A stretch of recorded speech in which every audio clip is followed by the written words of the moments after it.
సూర్యగ్రహం ఏ నెలలో ఏ రాశిలో ఉంటాడో పంచాంగం చూడకుండా తెలుసుకోవడం ఈ వీడియోలో వివరిస్తున్నాను.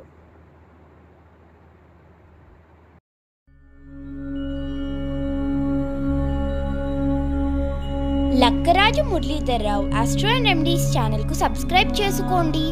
ఓం శ్రీ గురుభ్యో నమః. ఓం శ్రీ మహాగణాధిపతి నమః. అందరికీ నమస్కారం. Lakkaraju Muralidhar Rao astro and remedies channel స్వాగతం. ఈ వీడియోలో సూర్యుడు ఏ రాశిలో ఏ నెలలో ఉంటాడనే విషయాన్ని మనం సులభంగా కనుక్కోవడానికి ఏ పంచాంగం చూడాల్సిన అవసరం లేకుండా సులభపడుతుంది ఇక్కడ వివరిస్తున్నాను. మామూలుగా నెలలు 12 ఉంటాయి. జనవరి నుంచి డిసెంబర్ ఒక్కొక్క నెలకు ఒక్కొక్క నెంబర్ ఇస్తూ పోతే జనవరి 1, ఫిబ్రవరి 2, మార్చి 3, ఏప్రిల్ 4, మే 5, జూన్ 6, జూలై 7, అలాగే ఆగస్టు 8, సెప్టెంబర్ 9, అక్టోబర్ 10, 11 డిసెంబరు, అలాగే 11 నవంబరు, 12 డిసెంబర్. అలాగే రాశులు కూడా 12 ఉంటాయి. అవి మేషరాశి నుంచి మీనం వరకు. మేషం 1వ రాశి, వృషభం 2వ రాశి, మిథునం 3వది, కర్కాటకం 4, సింహం 5, కన్య 6, తుల 7, వృశ్చికం 8, ధనుస్సు 9, మకరం 10, కుంభం 11, మీనం 12 ఇలాగ రాశులు ఉంటాయి.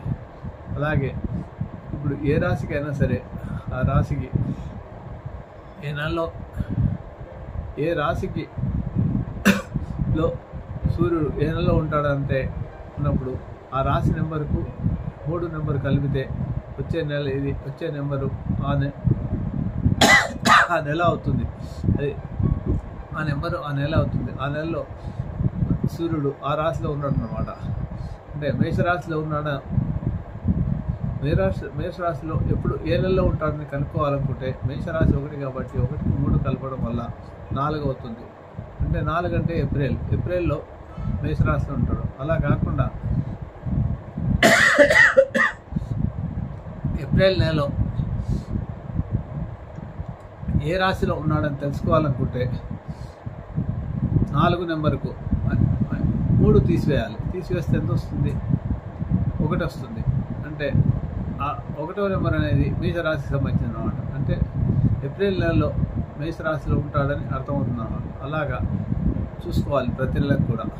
అలాగే ఈ విషయానికి సంబంధించిన టేబుల్ను మీకు ఈ వీడియోలో ఇస్తున్నాను. అలాగే ఫిబ్రవరి నెల ఉందనుకోండి, ఫిబ్రవరి నెలలో ఏ రాశిలో ఉన్నాడని తెలుసుకోవాలనుకుంటే ఫిబ్రవరి నెలకు 2కు 3 యాడ్ చేస్తే 3 కలిపితే 5 అవుతుంది. 5 అంటే మే నెల అవుతుంది. అలాగే 3 అంటే మార్చి నెలలో ఏ రాశిలో ఉన్నాడు 3కు మళ్ళీ 3 కలపాలి. 6 అవుతుంది. 6 అయితే జూన్ 6 అవుతుంది. 6 అంటే అర్థం ఏంటి? జూన్ నెల అవుతుంది అన్నమాట. 3వది అంటే ఏంటి? మిథునరాశికి